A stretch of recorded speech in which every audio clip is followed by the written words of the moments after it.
We'll take a break from harvest and cover crops now for a look at the livestock markets. The September cattle on feed report has been released, and feedlot inventories are showing the first year-over-year decrease in 33 months. Our expert weighs in on what could be behind it. Also, African swine fever has gotten so bad in China that some cities are tapping into their emergency supplies of pork. We'll have an update on the outbreak. And the quarterly grain stocks report is just days away. Our analyst has a preview.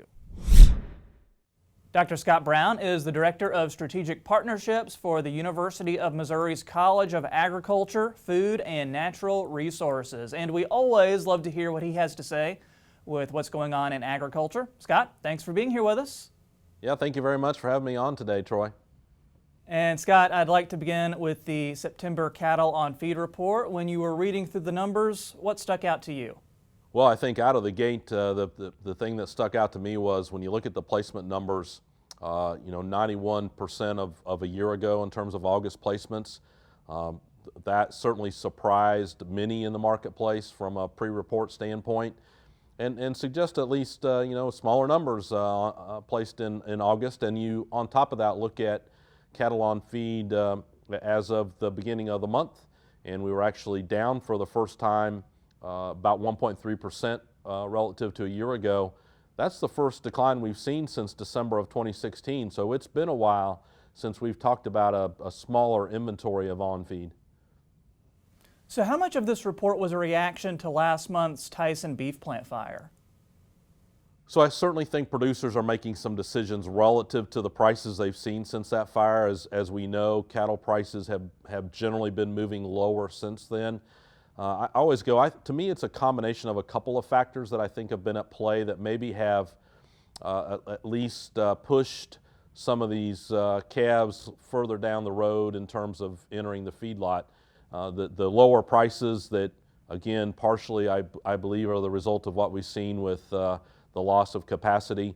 But also I think you found a lot of producers with more available grass supplies than they've seen for a while. So it was easier maybe to say, I'm going to keep those calves for another month or another couple of months just to see what happens a little bit further post all of the issues with lower prices that we saw once we saw that fire.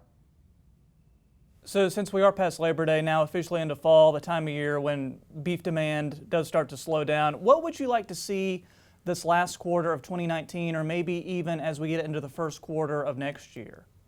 Well, so I think you hit the nail on the head. The demand's really going to be critical, and domestic demand is a big part of that. You know, as I look at where markets are today, and you're correct that we tend to see seasonally some loss of demand on the beef side of things.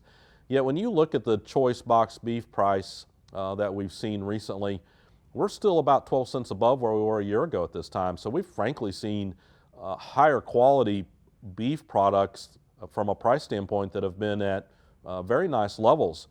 I think the flip side of that, when you look at select beef, we're about 2 cents below where we were a year ago at this time. It keeps reminding me that consumers have certainly been suggesting with their pocketbooks and what they're willing to pay, that they're willing to pay more for that higher quality beef. And I think as the industry, we need to continue to stay focused on that front. All right, Scott, want to switch to hogs and get an update on the big news that we're still talking about, African swine fever. So if you could you give us the latest on where this disease has spread and how hog numbers are looking internationally? Yeah, so if you look at African swine fever, it continues to be an issue in a number of those Asian countries, with South Korea recently, I believe, talking about a fourth case now. Cases in the Philippines, I believe we now see it in Manila. It just reminds us that this is going to be a very difficult disease to get under control. It's going to mean a loss of production in some traditional pork-producing countries around the world. The exact effects get really hard to determine. I keep saying this is a 0-1 kind of outcome.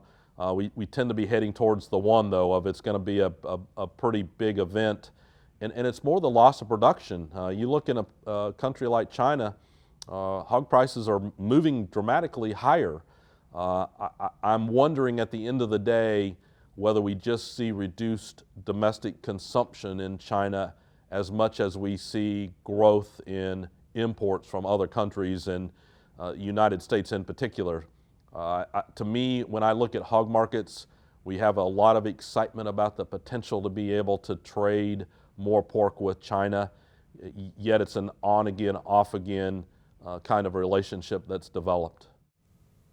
Definitely continue to follow that. And also important to mention the quarterly grain stocks report. That's going to be released on Monday. What do we need to look for in this report? Yeah, so we'll get some final numbers in terms of what we went out of the 18-19 crop year with in terms of stocks.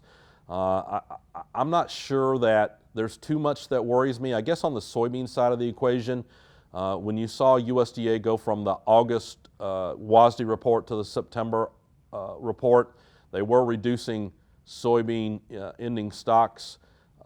If those quarterly stock numbers actually suggest we had more stocks of soybeans on hand, I'm sure that will be a little bit of drag on soybean prices.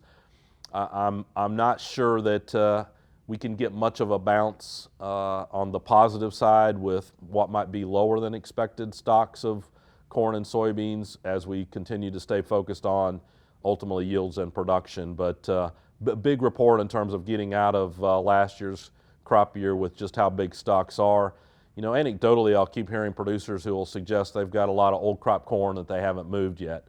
If that's true, I think all of that continues to keep a lid on any large increases in corn prices.